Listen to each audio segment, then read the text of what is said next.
I'm a professor in the Department of Theological Studies at St. Louis University. In 2014, after the Danforth chair had been vacated for several years, the Department of Theological Studies decided to make the Danforth chair a visiting chair for a period of 5 years. The idea was to draw scholars with international recognition and acclaim to St. Louis University. Our first occupant of the visiting Danforth chair, David Bentley Hart, is exactly the kind of person we were hoping to bring here.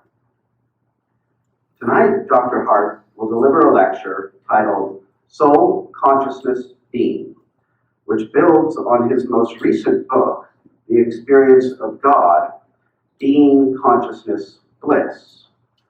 So tonight, we're in for less bliss and more soul. In less than 2 decades of theological writing, Dr. Hart has managed to leave a sizable impact on academic theology and on the Christian intellectual life in America. His books have been extremely well received, beginning with The Beauty of the Infinite. His subsequent works have tackled questions of theodicy, modern atheism, and most recently, the existence of God.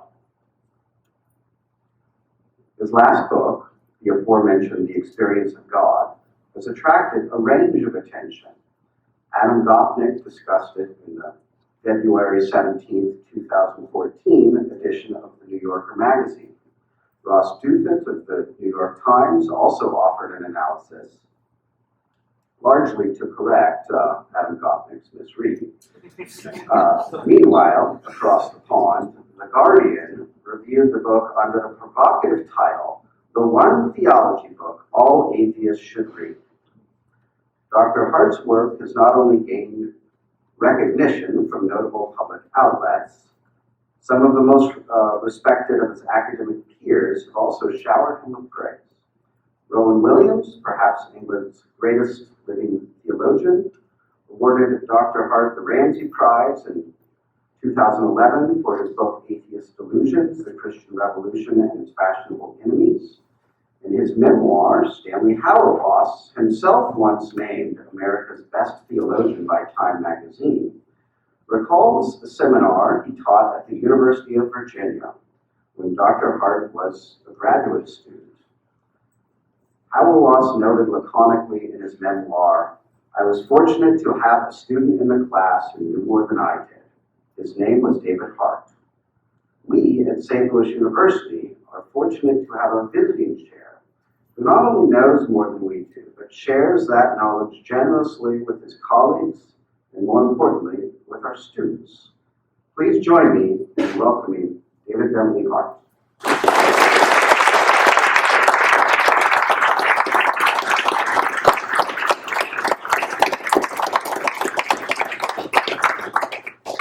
Well, thanks for that. It's not really true that I know more than all my colleagues at SLU know, just most of them.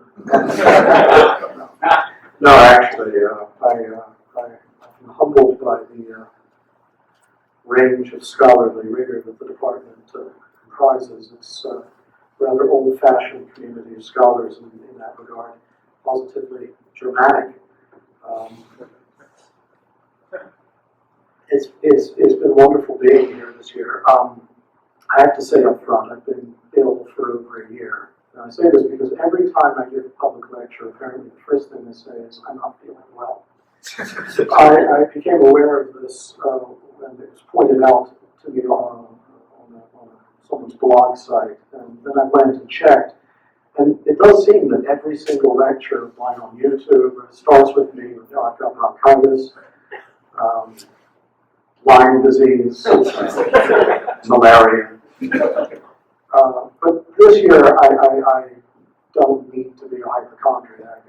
I have been ill for a year, and being here has been a great boon, not just giving me a place to shelter myself while I go through a very long period of convalescence, but because I've made friendships here that have been very meaningful to me and deeply moving to me, and it has been, though in one sense, the worst year of my life. in another a year of extraordinary grace. And it is a very impressive department, and it is a great honor to have been invited first in this rota of visiting scholars. The talk I'm going to give tonight is going to be a little bit general, general enough at least that the technical specialist would be offended, but technical enough that the general reader will be bored. By the end, I hope to have driven all of you out of here. But it's a little portion, because I'm crowding many different themes into a single paper, none of them is going to be treated necessarily with the kind of rigor and precision that I might do if I had a series of lectures to give on these topics. So I'm just trying to paint a landscape of concerns for me in trying to understand the relationship of the Christian, the classical, the pre-modern understanding of the soul, and many of the themes both of modern philosophy of mind and of neuroscience and attempts to construct a materialist account of the functions of consciousness. And then at the end, it dissolves into misty metaphysics, as all my work does. But we'll get there in the end. So let me say, to anyone whose knowledge, oh, by the way, am I audible enough in the back? Oh, okay. Alex Gilbert just gave me thumbs up, so he's the sound engineer.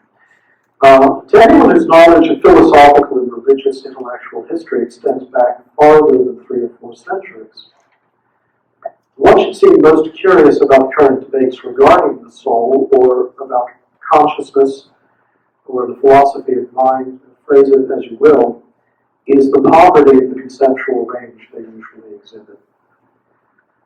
As inheritors of the picture of reality shaped by the mechanistic metaphysics of early modernity, we today are confronted by an altogether preposterous dilemma whenever we attempt to make sense of the reality of intentional consciousness. Within the mechanical narrative, matter is no more than mindless mass, and physical causality no more than mindless force. And so the causal power of, say, conceptual abstractions or volitions or final purposes creates a considerable theoretical problem that seems to allow only 2 possible solutions. Either some version of Cartesian dualism, in which the body is a machine centrally operated by an immaterial homunculus called the soul, or a thoroughgoing mechanical monism, in which mind or soul is an emergent result or epiphenomenon of unguided physical processes. Between the high grim escarpments of these 2 options, there's only a very narrow pass, and trapped in this barren defile as they are, many materialist philosophers or neuroscientists naturally assume that if they can only dispose of the Cartesian soul once and for all, they will have by default established the supremacy of the physicalist position. And they also naturally assume that to chase that fabulous and anxiously alert little imp away, all they need to do is find a sufficient number of instances in which the brain operates without immediately conscious supervision on the part of any purely rational cognizant agency within. Notice that is when the homunculus appears to be asleep at the controls.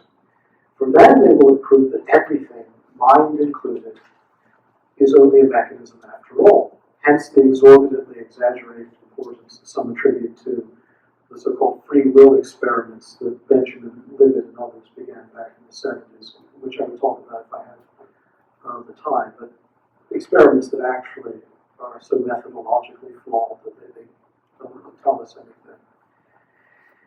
But there really is a certain poignancy about the spectacle of cognitive scientists and philosophers of mind exerting themselves to tear down the Cartesian partition between body and mind, in the hope of demonstrating that there really is, after all, no wonderful wizard to be found on the other side for make believers. But alas, the mechanistic paradigms within which they operate condemn them to a very simple and dialectically inescapable choice. If they are not to believe in a ghost mysteriously animating the machine, then they must make themselves believe in a machine miraculously generating a ghost.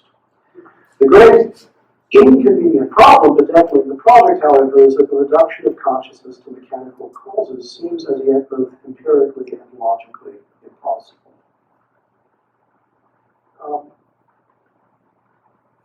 Let me just step back for a moment.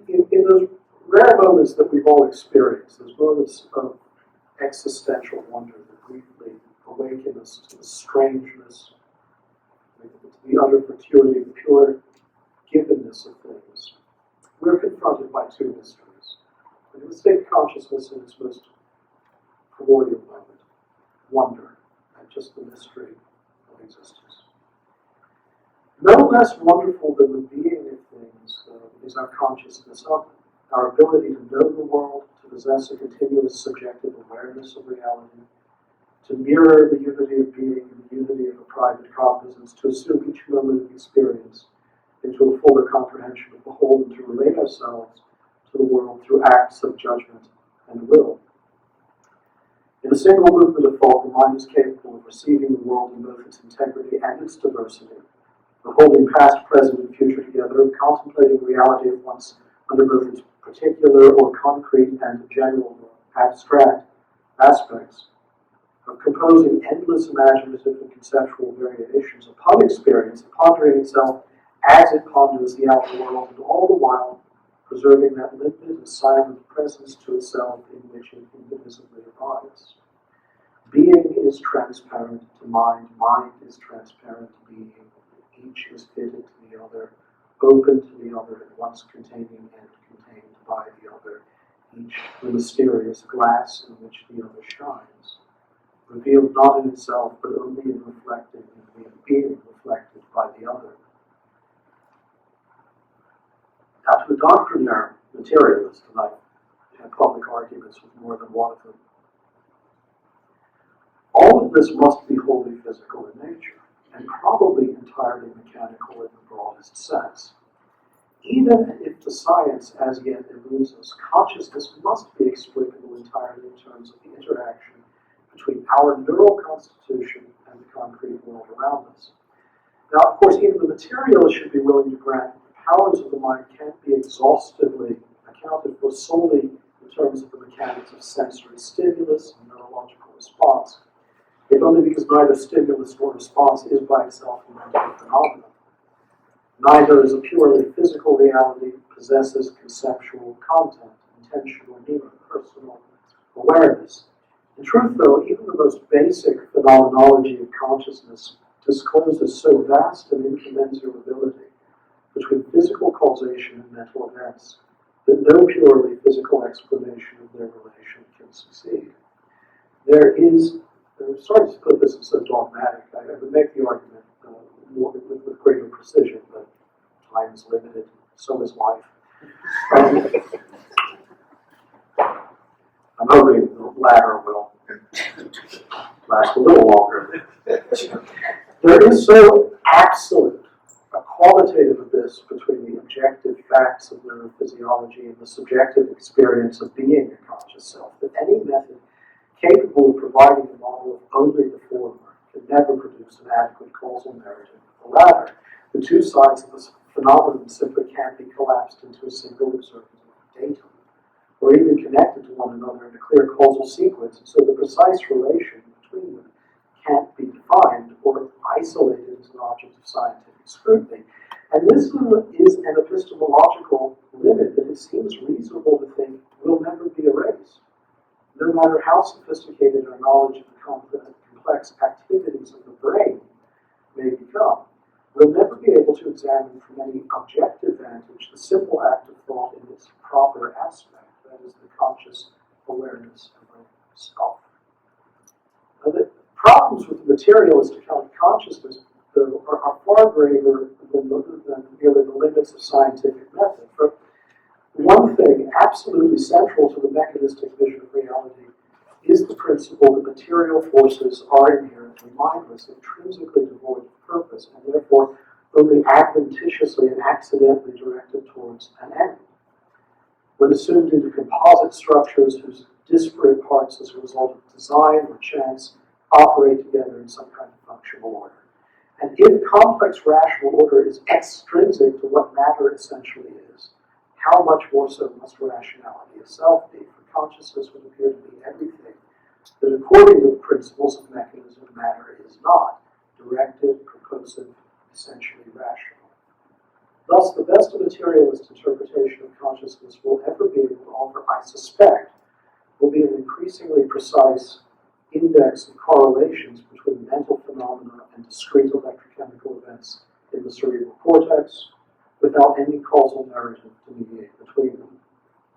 How any combination of diverse material forces, even when fortuitously gathered into complex neural systems, could just add up to the simplicity and immediacy of consciousness, to its extraordinary openness to the physical world, to its reflective awareness of itself, or to the liberty of its conceptual and imaginative powers from the constraints of material circumstance. Well, that's just going to have to remain an enigma and explained away by, at best, vague gestures in the direction of the mysterious emergent properties generated by the cumulative complexity of the modular brain. And this understanding of emergency is not, I want to point out, conspicuously different from a belief in magic. In this instance alone, the essential aimlessness of matter achieves so intense and intricate a concentration of its various random forces that all at once it is fantastically inverted into the virtual opposite of everything a materialist orthodoxy tells us that matter is. Now, somewhere a perfect qualitative difference has been conjured away by a mere accumulation of quantitative complexities. And just to refresh our memories here, not assuming that you actually remember this, but just to think this through, we should recall how many logical difficulties a materialist reduction of mind entails. The most commonly invoked is the problem of qualia, of course, that qualitative sense of what it is like that constitutes the immediately intuitive form of subjectivity, and that poses philosophical difficulties that even the tireless bluster of Daniel Dennett can't entirely obscure. Sorry. There's also the difficulty of abstract concepts, which become more dazzlingly difficult to explain more deeply when one considers how entirely they determine our conscious engagement with the world, even from the first moment of that engagement. And of course, there's the problem of reason itself, that to reason about something is to proceed from one premise or proposition or concept to another in order, ideally, to arrive at some conclusion, and in a coherent sequence whose connections are determined by the semantic content of each of the steps taken. But if nature is mechanism, all sequences of physical causes and effects are determined entirely by the impersonal laws governing the material world. One neuronal event can cause another as a result of physical necessity, but certainly not as a result of logical necessity.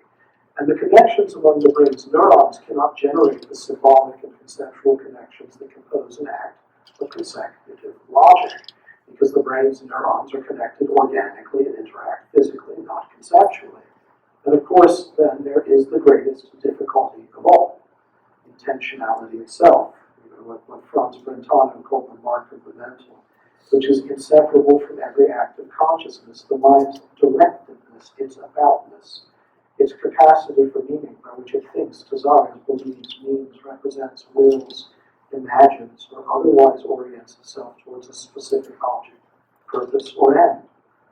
For the mind knows nothing in a merely passive way, but always has an end or meaning towards which it is purposefully directed as towards a final cause.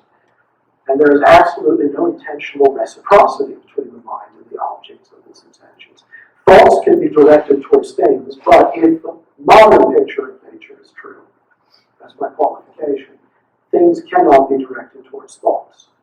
Intentionality is finite and concerned with things under specific aspects, whereas material reality is merely an infinite catenation of accidental events, and so the specific content of the mind's intentions must be determined by the consciousness of the one looking upon the world.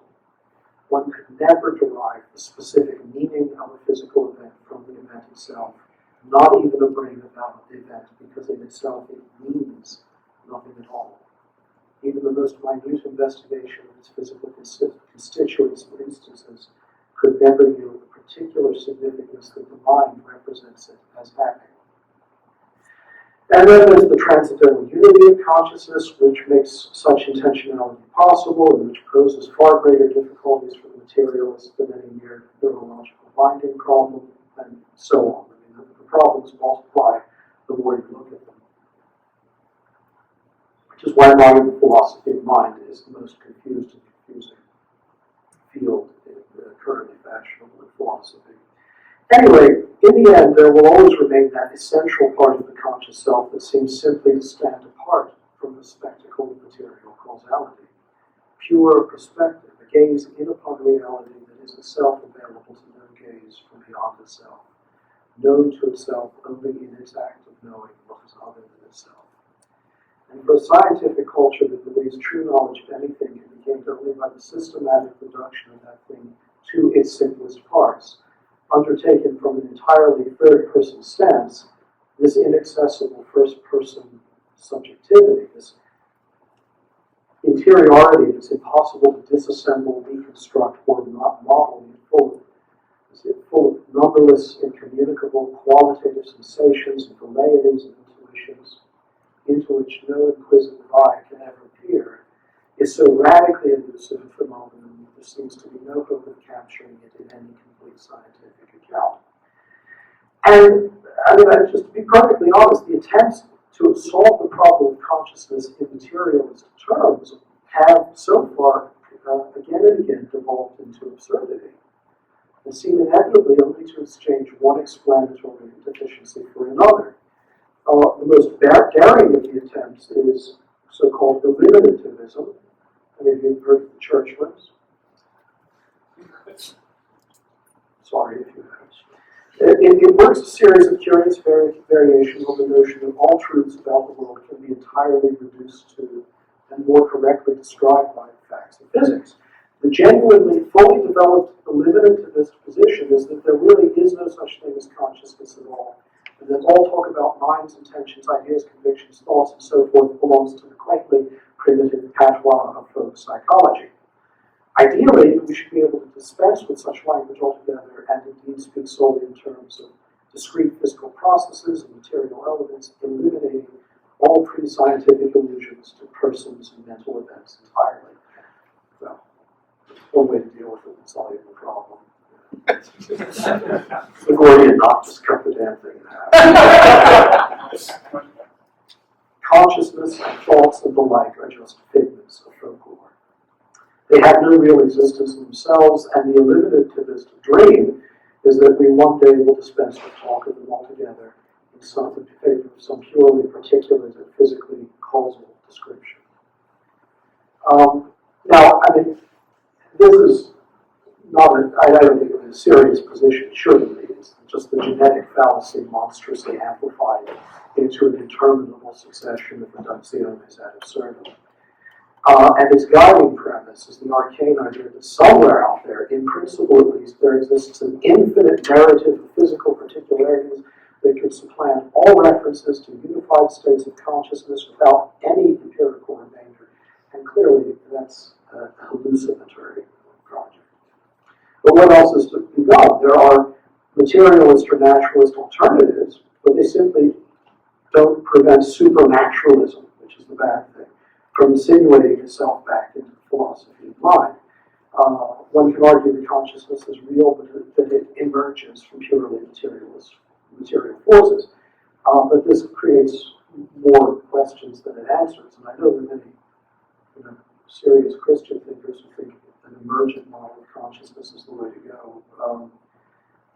But a true physicalism and a truly logical understanding of what emergence is does not allow for emergent properties in nature that are not already implicit in their causes, unless then one is positing the existence of some sort of proto-conscious material elements, particles of intentionality and awareness that in some inconceivable way are already rational and subjective, and they can add up to the unified perspective of a single subject.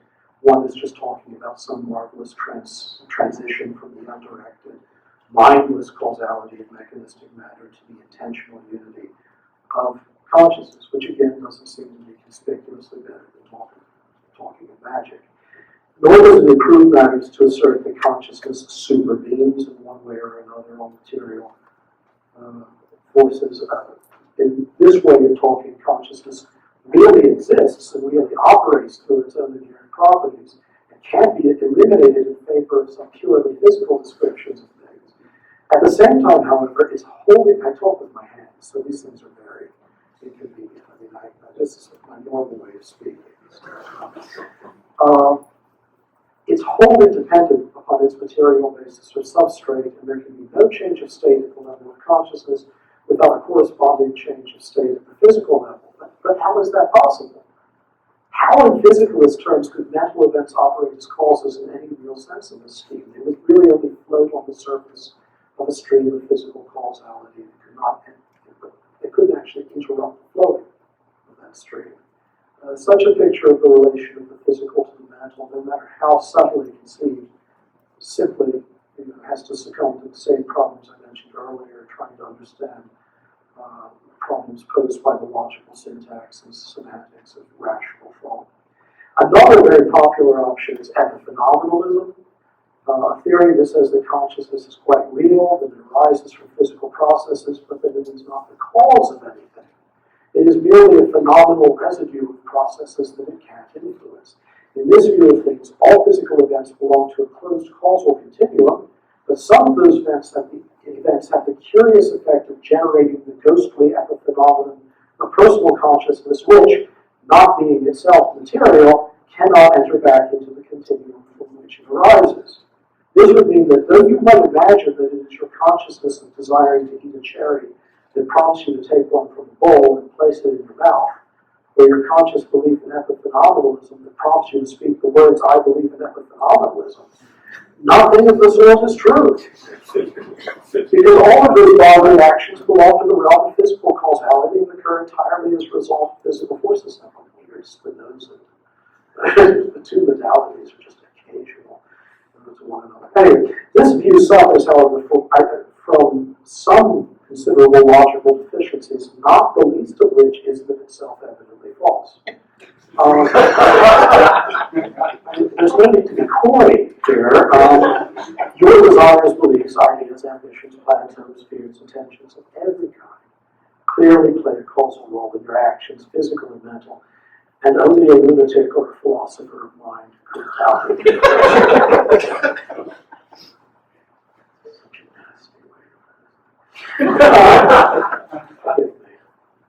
Alternatively, one could opt for the naturalist version of something called panpsychism. This theory claims that some very serious philosophers have finally opted for this, not just David Chalmers has suggested, but Gabriel Strawson, for instance, because they can see no other way how Hans Jonas actually was this years ago. I say that to Dr. Kaplan over there. This theory claims that consciousness is not a unique property of organisms with brains, but is a fundamental property of the universe at large, present in all physical reality in some form, perhaps as a natural accompaniment to the exchange of information states that occurs whenever one material reality affects another, so that a thermometer or a coffee spoon could be said to be conscious, presumably at some idiotic level, of a change in room temperature or of stirring cream into coffee, if one must. In this view of things, there is a qualitative and intentional dimension to everything, no less fundamental than the particles of matter, though entirely different from them in nature. I can defend a genuinely supernaturalist version of panpsychism, I think, but few committed philosophical naturalists will wish to solve the mystery of consciousness by invoking some ubiquitous, quintessent, more mysterious still. And in any event, the whole notion merely conflates the distinct realities of information and our consciousness of information, which is both logically illicit and explanatorily vacuous. Information states are not the issue, it's how we are conscious of them. And I won't go on. You can multiply this list indefinitely, and it's done by materialist philosophers of mind disagreeing with one another. You don't even have to step in with some atavistic solution plucked from antiquity or the Middle Ages. Now, but it was was a simpler issue for thinkers of antiquity, of the Middle Ages. Forgive me for overgeneralizing, but those times before body and soul had been divorced from one another in quite the way they are now. The former reduced to an intrinsically mindless mechanism, the latter to an intrinsically disembodied rational substance, at least in early modernity. And then forced to work out their differences under terms of settlement dictated by an unsympathetic metaphysical court. You get custody of sexual desire, and you the love of beauty.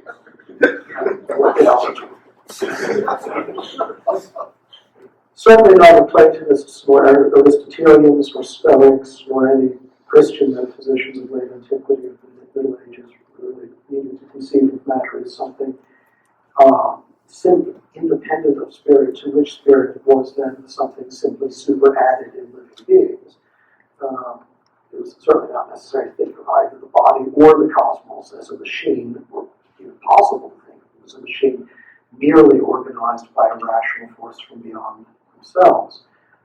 Matter could be seen as always already informed by indwelling rational causes and thus open to, and in fact directed towards, mind.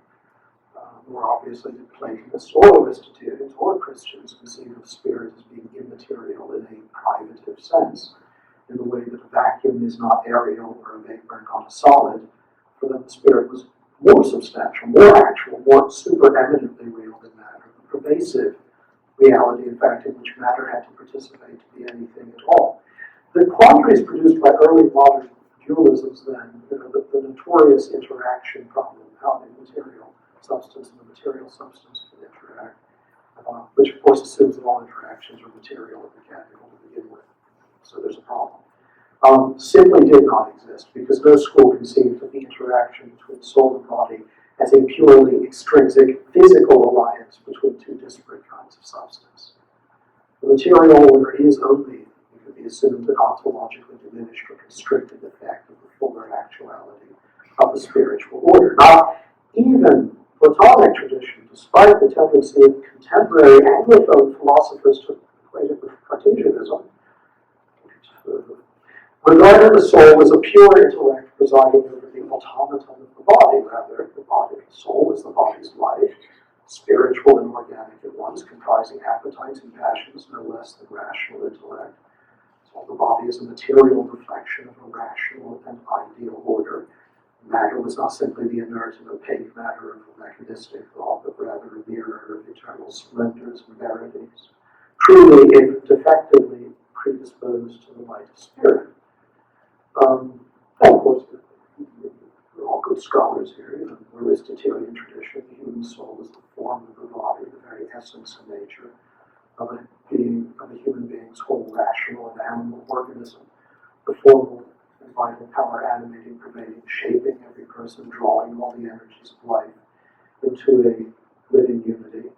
For pagans, Hellenistic Jews, and Christians alike, the soul is the source of immanent entelechy of the corporeal life, encompassing every dimension of human existence, animal functions and abstract intellect, sensation and reason, emotion and ratiocination, flesh and spirit, natural aptitude and supernatural longing. If, however, I were to sum up the pre-modern understanding of the soul in a single gnomic formula,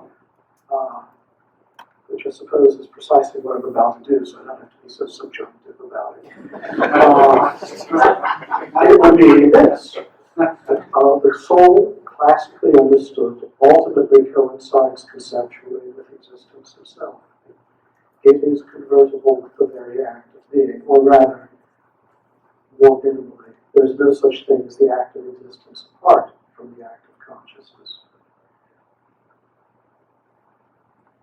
It would take me years to defend that, though, so forgive me if I just state it and then work out from there.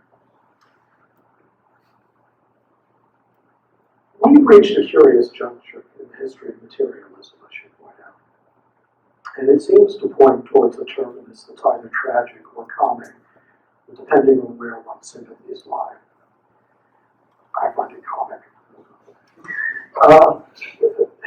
And that's just inviting to Thomas to debate that, and then he just start disliking these people rather than, I never, well, cut that out.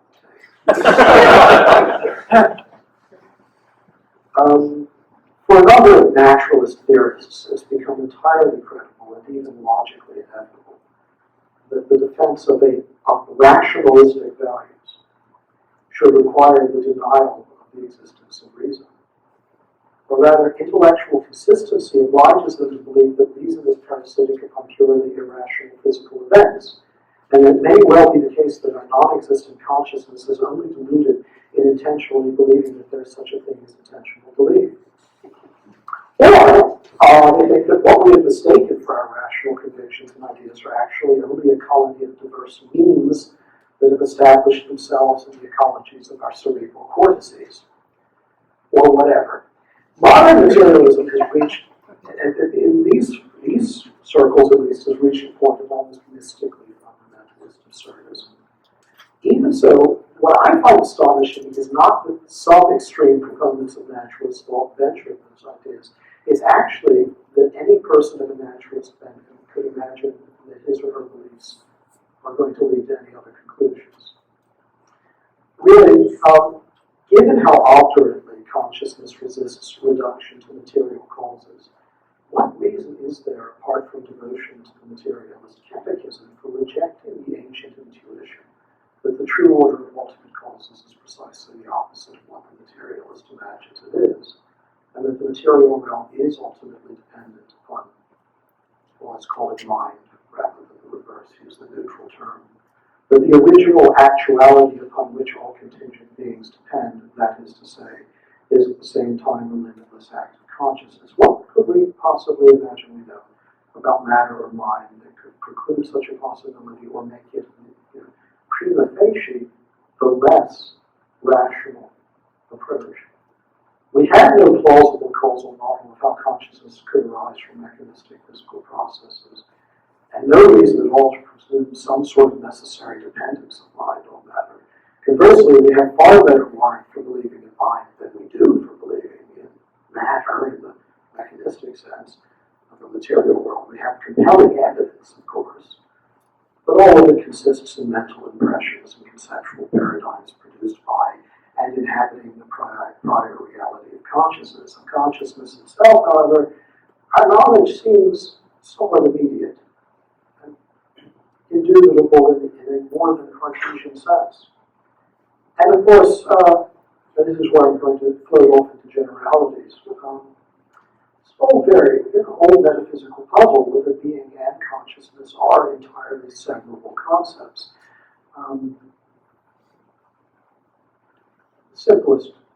Simplest level. Could something exist, for instance? A question that maybe goes at least as far back as Proclus. Could something exist in such a manner that it could not be perceived or thought about in any way at all, not even by itself, even in principle? In what sense would it be distinct from absolute nothingness? It certainly seems reasonable to say that being is at least manifestation, that real subsistence is revelation, that to exist is to be perceptible, conceivable, knowable, and that moreover to exist fully is to be manifest to consciousness. If there were a universe in which consciousness did not exist, in what precise sense would that universe itself exist? Certainly not as the fully articulated spatial and temporal reality filled with clearly discrete objects like the universe that exists in our minds. The reality we find represented in our thoughts, in which intensities and densities and durations and successions are arranged in such magnificently complex but diverse order, exists only relative to consciousness. At the phenomenal level, as far as we can tell, at the phenomenal level, a level of reality that is as it appears to intentional awareness, nothing would exist at all. In itself, if it had any reality in itself, whatever that would be, this mindless universe would be only a plenum or totality, I suppose, of quantum potentialities extended relative only to one another as mathematical, as a long mathematical wave function.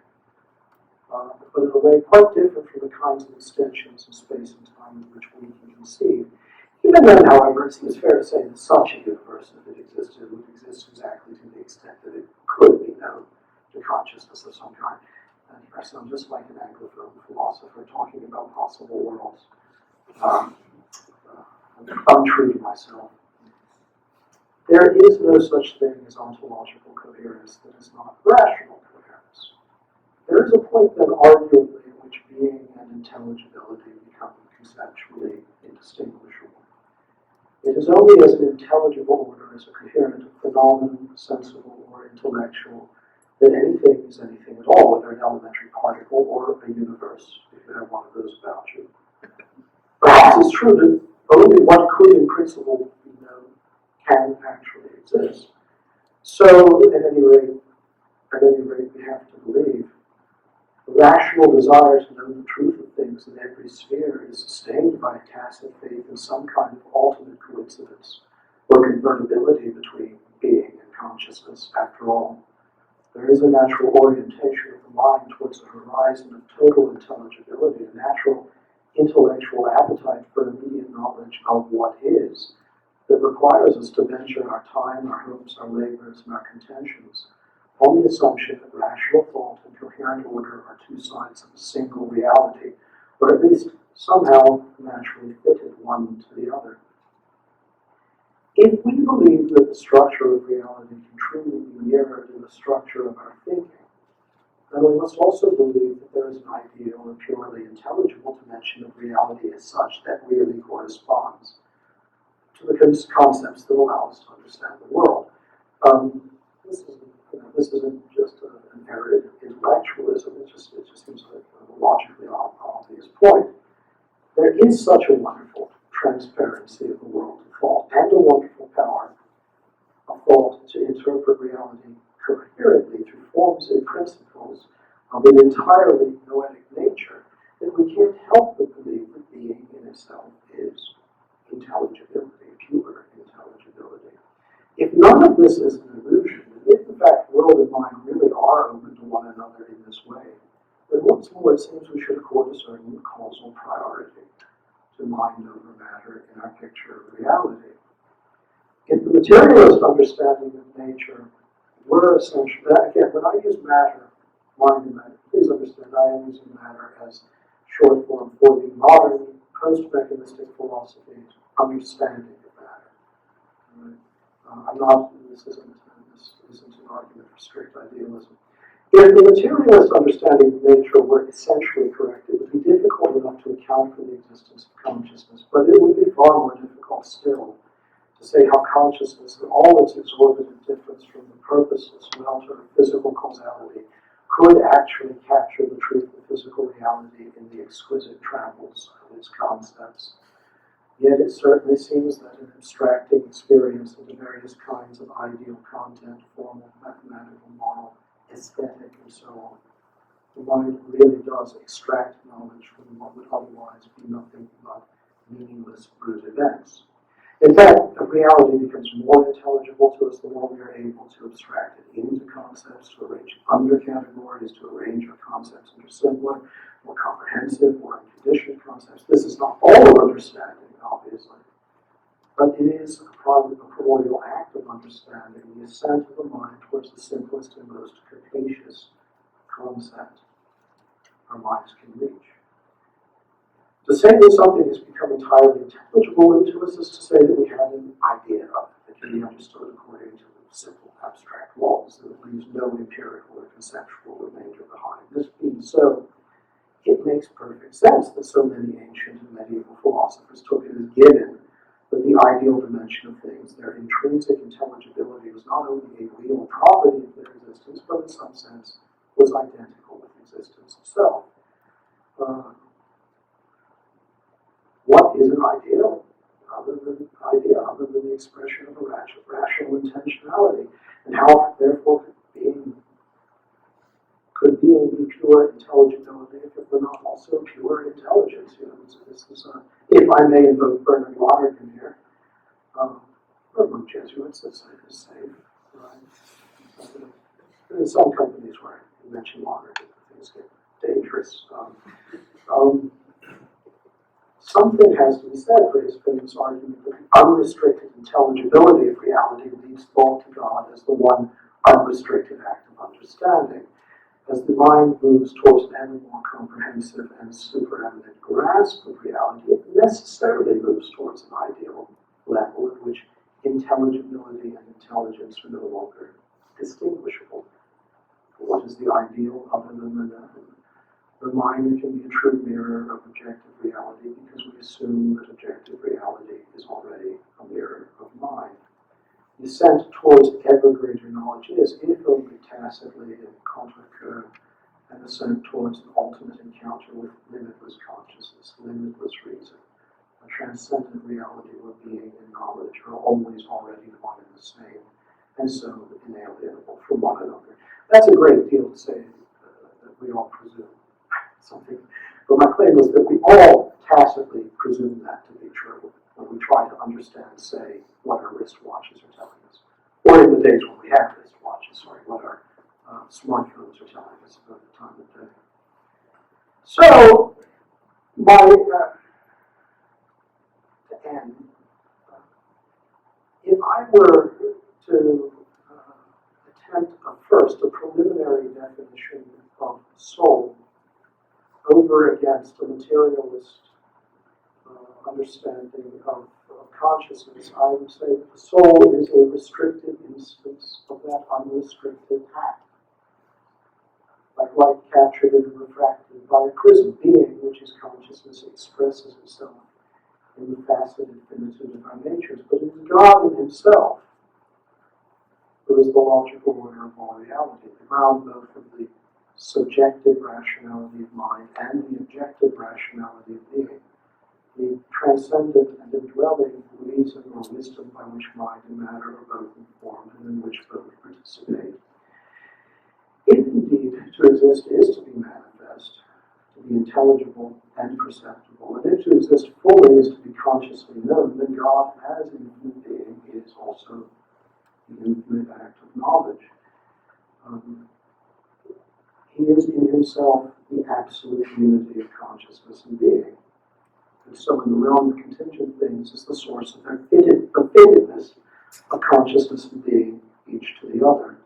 The one ontological reality of reason as it exists both in thought and in the structure of the universe. So, venturing this definition of soul, one could say that when one looks inward towards that vanishing point of unity that makes the whole mental life possible, the thing that for Kant is just transcendental unity of apperception, but it's an inadequate formulation. One looks, as all contemplative traditions insist, towards the source and ground of the mind, the simplicity of God, the one ground of consciousness and being. More inward to consciousness itself, than consciousness itself is that scintilla or spark of divine light that imparts life and truth to the soul. And the mind's interior journey towards its own wellspring brings it to a place where it finds itself utterly dependent on the sublime simplicity of God's knowledge of all things in his knowledge of himself. And thus also when one looks outward towards the world, one looks towards that same source, that same unity of being and intelligibility. So whether one looks outward or inward, the soul looks upon the soul. Or to say the same thing from the opposite angle, being looks upon being. And thus, in either case, one encounters God in his self-disclosure. And on that incredibly arcane point, I'll stop. Thank you.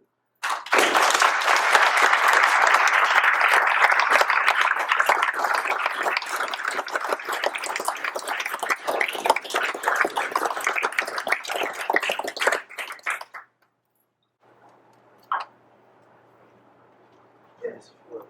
This wonderful thing about this illness is all the medicine of all causes diaphoresis, or as you common people say, sweating. So that's why but chills at the same time, so I can't take my jacket off. Anyway, I am willing to take some questions. I feel strong enough if there are any. And forgive me for that last bit being so compressed, but the original form of this paper was taken taken 90 minutes to read, and you wouldn't have all stayed to the end. So it's 5 to 8, and we'll let Dr. Hart receive the questions and answer them as he wishes. We'll probably take about a maximum of 20 minutes. If less than that, it's fine, but a maximum of 20 minutes. So please make your questions brief if you can. Thanks. Dr. I believe this is probably my own misunderstanding. But could you trace back for me the move from being intelligible to being pure intelligibility? Yeah, I knew someone would immediately say that. Or rather, to being, I'm sorry, actually, is that the move you want me to explain, or the move from intelligibility to intelligence? Well, that was the other one that I wanted to explain, but that whole series of logical moves. Can I just give you Lonergan's insight and say, go into the corner? Please don't make me. I would really wish that one. It's a long book. Well, I'm not going to be able to give it to you exhaustively. That's why, really, as I said, this is a bit of landscape painting rather than in the form of details filled in. There are a number of the answers very long. It is a philosophical conundrum whether you can, in any meaningful way, separate the concept of existence from the concept of conscious intelligibility, for the simple reason that and Hegel was actually the most brilliant at laying out systematically why you can't separate the two. His brilliant analysis of what we would mean by sense knowledge and things, for instance, is a tour de force. And I'm not going to make you read Hegel either. It would be cooler. Yeah. That when you try to say what it would mean to exist in a way that would involve no manifestation, no conscious, rational aspect, no way of being rationally known, you then have a very hard time saying what you're saying existence is. What would it mean to exist at all? There's a point where just in the very basic sense that intelligibility and existence are two sides of a single assertion. To propose this exists is that it manifests itself intelligibly. All right. For somebody Lonergan, what's amazing about the movement of the mind towards reality is that the discrete intelligibility of things is embraced in ever more comprehensive contexts of intelligibility. Abstractions. We don't like to talk about abstractions post-phenomenology the way that Lonergan still felt free to do. But what he found amazing was that the more the mind abstracts into ever more comprehensive categories, the more it penetrates into particular knowledge. And so for him, that intelligibility is not only a fact about the manifestation of things, but a fact about the whole structure of existence being an unrestricted intelligibility, existence and intelligibility. And it's a complicated argument it makes. I'm not going to pretend that I can lay it out in 5 easy steps. But then he takes the additional step, which is also quite brilliantly worked out. I don't know why Lonergan is so ignored now. I guess he didn't found a school. He didn't have anyone to insult on the other side, the way Balthazar and Ronner insulted him. Is that what is intelligibility? It becomes, in a very real sense, ideas, not just abstractions and notions, but it's an ideal structure of reality. And an idea does not exist as, say, a physical. An idea is an act of consciousness, an act of mind. It is an act of knowing. It is that which is known. And from that, he develops this rather exquisite argument. It's not absolutely knockdown, but it's incredibly absorbing. That an unrestricted act of intelligibility, which is what being of the universe is, would have to be an unrestricted act of intelligence. That's his proof of God. I'm not doing it any justice. But I do think it's actually, and it goes back to questions that say, please go far back as far back as the Middle Ages, and arguably as far back as Parmenides. But,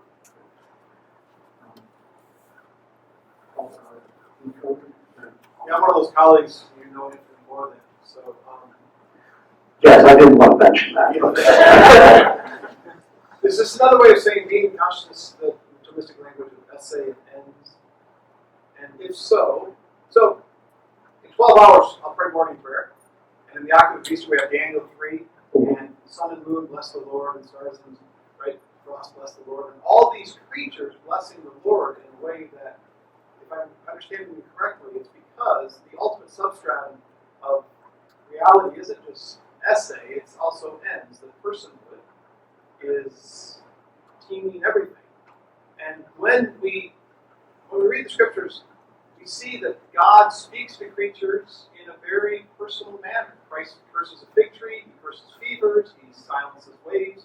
And Oh, God, sorry for the fig tree. yeah, it's not even season, right? But it's Torneona. I mean, that could just mean until the coming age, not forever. So maybe in the kingdom the fig tree will bear fruit again. It was a tough day nonetheless. Okay. And in response, the creatures, they praise God. And I was wondering how this might fit into your understanding of the... No, I mean, obviously that's the richer and deeper vein I want to move towards. But, I was hoping you would. yeah. Well, not tonight, though. Time is limited.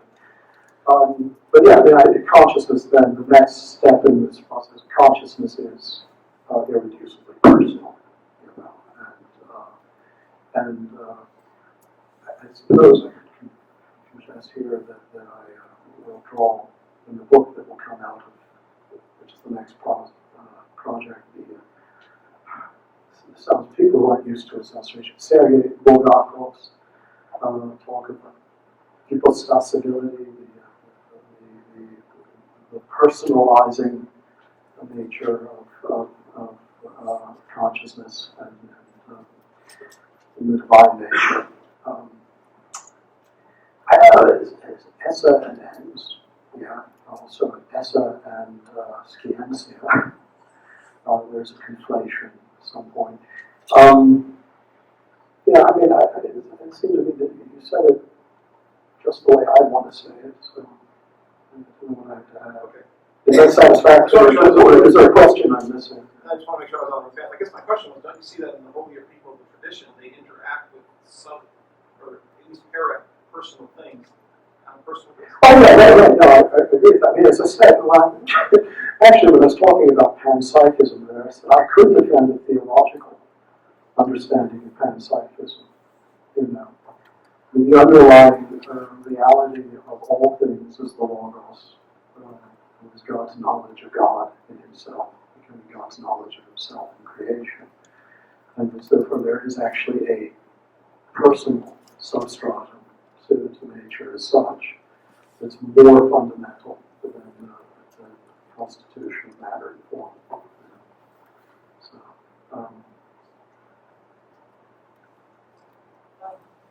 so try to clarify, I know you have to be the louder, I'm afraid. I'm sorry. Unless it's a difficult question. No. Maybe help to clarify the move from intelligibility to intelligence to say how, and I presume you want it to be different, how your view is different from Berkeley idealism. I'm Does it sure have to be? it's very different, but I'm having a hard time seeing how. Does it have to be different from Berkeley idealism? Well, no, maybe it is. Maybe I quite like Berkeley. Okay, good. So then But it's not strictly Berkeley idealism. It's more like the idealism of Basil, Caesarea, and it is in the same rule treatises and the Helmetus Opifigio. So if you go check those out. No, I mean, you don't actually have to. You don't have to say at that point whether you're opting for something like a Berkeley idealism. All that has to be established, say, as an Lonergan's argument, is simply that there's a point of indistinction between intelligence and intelligibility when you follow them to their logical conclusion. When you follow what it means to say that the universe or that reality is of necessity an unrestricted act of intelligibility. As it happens, I do think Berkeley is a misunderstood and neglected figure, not as interesting, perhaps, as, say, Rafe Cudgeworth, who had some of the same insights without some of the philosophical leaps of logic. Yeah, I would have no problem with Berkeley idealism being one way in which you could reflect this. Quick question. I heard when you were talking about the very beginning of one thing that we have to account for is the sense of how intelligence and being can kind of have a natural fit. I heard, maybe I'm wrong, just trying to think if there's an influence there, Jacques Maritain intuition of being, and then on the form as the actus ascendi, as the act of resistance, that your soul, so are you informed by? I mean, well, it's not these sorts, you know. I mean, Thomas didn't invent these things, or did the Thomists, but yeah, Maritain's very good on that point, yeah. And that's the tradition I'm working in. I mean, broadly speaking, it's sort of Christian Platonist with Aristotelian inflections. And actually, Maritain's especially good on that point, now that you mentioned it. So I should say from the outset, I'm not a philosopher by training, so I'm unfortunately going to give you a probing question in that regard. Instead of a behavioral geneticist by training, so mine much more natural sciences. And part of your argument seems to rest on science and materialism not being able to answer questions of consciousness. So No, it's not a question of the. I'm sorry, I don't mean it. It's not a question of the empirical data not having yet arrived at the answer. It's that there's a logical error in thinking that you could answer the question by using the standard methods of science that we now have. And I'm not the other. I mean, plenty of materialist philosophers have already given up. I mean, in fact, in philosophy of mind, that's old news. Many philosophers, I mean, as you say, many people would say neuroscience or in other areas of brain science don't study philosophy and they don't have to answer the questions of philosophers. But they often fail to understand the depth of the dilemma, whereas even people like Daniel Dennett, that's not going to happen. David Chalmers, Galen Strauss, and even Christoph Koch has turned into a panpsychist because he realizes the question is unanswerable in class in terms of modern classical scientific method.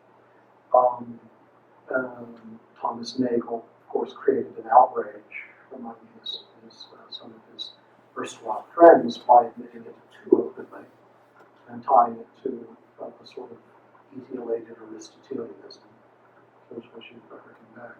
But it is a logical claim, not an empirical claim. It's easy if I were just saying that, well, so far consciousness hasn't been explained by brain science, so obviously we don't have. I mean, that's like the six-day creationists working for this particular missing link between this camera lid and the later ancestors. Well, it's not there. The world is 6,000 years old. That would be silly.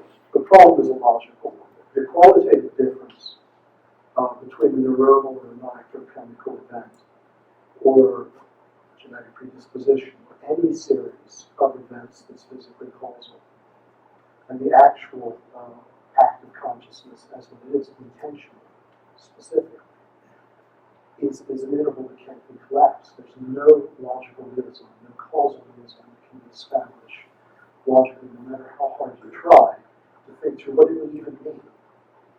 And again, as I say, most people in the sciences who deal with brain science don't know what the problem is because they don't have to think about it. They're looking for stimulus and response. They're looking for neural events corresponding, correlating with. So they're thinking of correlation as causation instinctively, but they're not actually advancing towards a model of consciousness. And I think they say that no advances are made in philosophy. I don't think that's true. At least in philosophy of mind, for all of its confusions and its difficulties and all the different schools that have sprung up, the one consensus that has emerged is that this is right. That logically, that kind of scientific narrative is always going to elude us because the two things are so qualitatively different that they cannot be collapsed into a single datum, seen from one perspective. that's fine. It does lead me to the question I was going to ask you, though. that. Oh, I'm sorry. That's So, why- you only get the question I want to ask. Well, I assume you've answered it then. And what I was going to ask is that, is there any piece of empirical evidence, set of empirical findings, experiment that can be done, whether it's with artificial intelligence or replicating consciousness? There's no such thing as artificial intelligence. True enough, not yet, but that's. No, but there never will be. That's another problem, is you cannot create intentionality through a series of composite physical actions. So there is no piece of empirical evidence that would persuade you that you understood consciousness. Oh, I can't even, and again, I'm saying, I can't imagine what that would be. It's true. If you could come up with something that would somehow utterly shatter all logical paradigms as they currently exist, because it would have to do nothing less than that. Yeah, you're laughing, but I'm saying it would have to be something earth-shaking like that. Because, Precisely what science has done. yeah, but it hasn't, not in the field of consciousness, it hasn't made one step. And it Not can't. yet, but I think we've made steps. No, not towards consciousness. I'm sorry, no, you're just not understanding what the problem is. That's why I say, look, philosophy of mind, for all of its problems, is actually is something that has a logical basis that can be understood, approached in its own terms. And the claims it's making are not about cognition or about perception or about neurological response. Okay? That's not the problem of consciousness.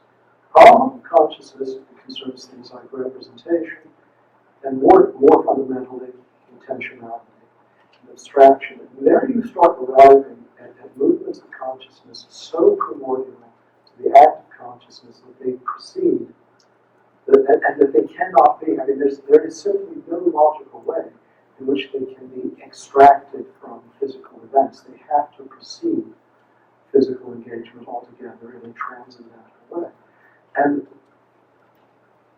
though, I mean, it's not really an argument that's all that much worth having, because since it's a logical claim, unless you take it in those terms, the argument just becomes, well, we've got a lot more to learn, and one day we'll get there.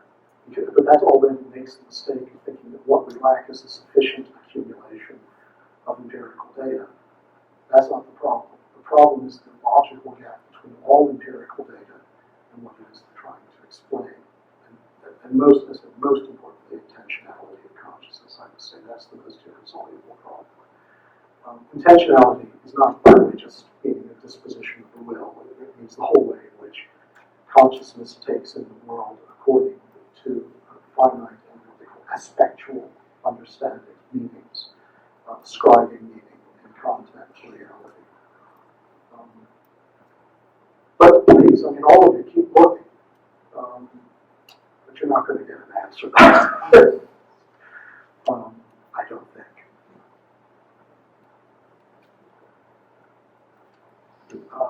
Yeah. I'm a physicist, so I'm another scientist, and I'm having trouble formulating this question, but it seems to me that you've moved away from the physical world, and how do you get back to the physical world from being in intentionality and reason? Well, because that's what the physical world is composed of. I mean, you've never left the physical world at that point. You simply described it from a different vantage. So it sounds like panpsychism. No, panpsychism, this term, panpsychism posits some sort of strange, indefinable consciousness element pervading all reality. Okay? But in that sense, then consciousness is another physical thing. That's not what I'm talking about. When we're talking about being, rational order, consciousness, we're just talking about the structure of reality as it was known to mind. It's not, you're not moving away from the material world. In fact, it's the only way you can know the material world as a material world. You approach it under a set of rational intentions, right? So I mean, I don't think there was a moving away in any particular direction. But no, I'm not advocating panpsychism. That's a fairly boutique style of philosophy of mind. And it does, I mean, it has some serious defenders.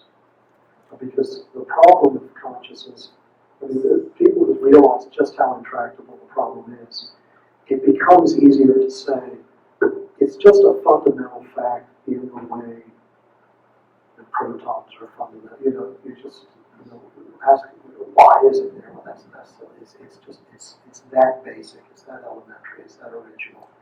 And somehow this reality in our brains has achieved a degree of intensity and concentration that allows it to become self-reflectively conscious.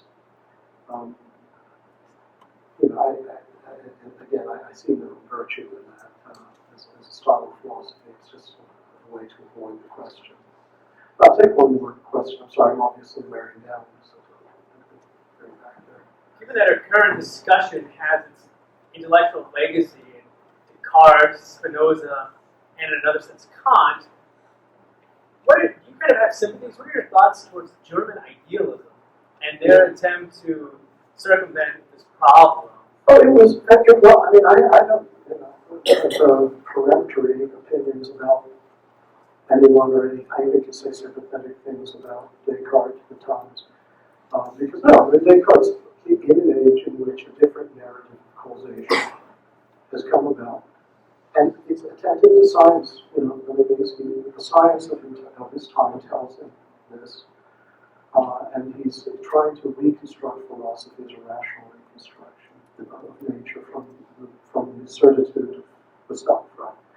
And you can understand why that's a necessary step towards something. As for the German idealists, you know, I mean, again, as I said, for instance, Hegel was brilliant in dismantling some of the logical fallacies of a mechanistic narrative of nature. Schelling, of all of them, the late Schelling is the one I like best.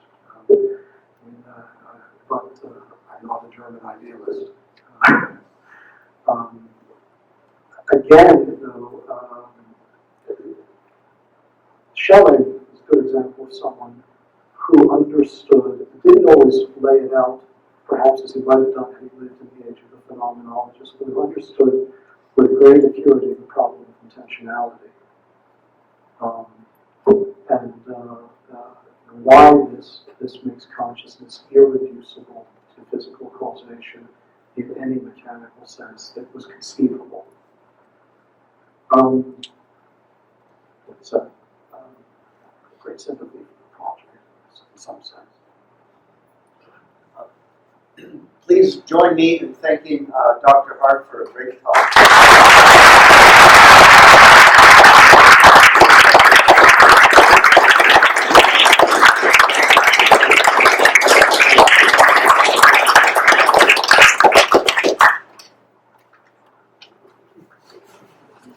Thank you.